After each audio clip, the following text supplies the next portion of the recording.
জয়ন্ত টিভিতে আপনাদের সকলকে স্বাগতম। আপার প্রাইমারি নিয়োগ সংক্রান্ত খুবই গুরুত্বপূর্ণ একটা খবর রয়েছে আজকের এই ভিডিওতে, তাই ভিডিওটি শুরু থেকে শেষ পর্যন্ত দেখার অনুরোধ রইল।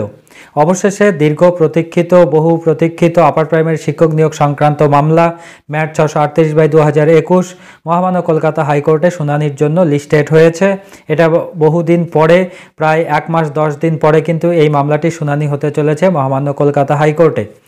আগামীকাল অর্থাৎ 9 জানুয়ারি 2024 সাল মহামান্য কলকাতা হাইকোর্টের ডিভিশন বেঞ্চে 8 নম্বর কোর্টে এই মামলাটি শুনানি হতে চলেছে এবং এই মামলাটি কিন্তু এবার লিস্টেড হয়েছে স্পেশাল ফিক্সড ম্যাটার হিসাবে।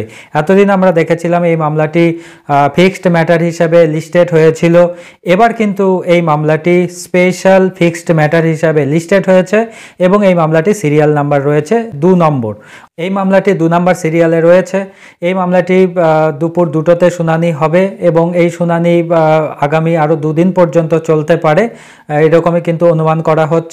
তাই আগামী কালকে থেকে এই শুনানি যে শুরু হবে, এই শুনানি এই আপার প্রাইমারি শিক্ষক নিয়োগকে ত্বরান্বিত করবে কি এই আপার প্রাইমারি শিক্ষক নিয়োগের নতুন কোনো দিশা দেখাবে, তার উপর কিন্তু অনেকটাই নির্ভর করছে এই মামলার শুনানি। তাই আগামীকালকে মহামান্য কলকাতা হাইকোর্টে শুনানিতে কি হয় সেদিকে আমাদের সকলেরই নজর থাকবে। আপনারাও নজর রাখুন আমাদের জয়ন্ত টিভির পর্দায়।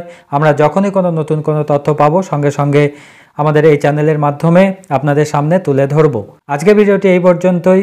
ভিডিওটি যদি আপনাদের ভালো লেগে থাকে তাহলে অবশ্যই লাইক, কমেন্ট এবং শেয়ার করবেন এবং আরও এই ধরনের নতুন ভিডিও পেতে এবং আমাদের চ্যানেলের সাথে যুক্ত থাকতে আমাদের চ্যানেলটি অবশ্যই সাবস্ক্রাইব করে পাশে থাকা বেল আইকনটি অন করে রাখবেন।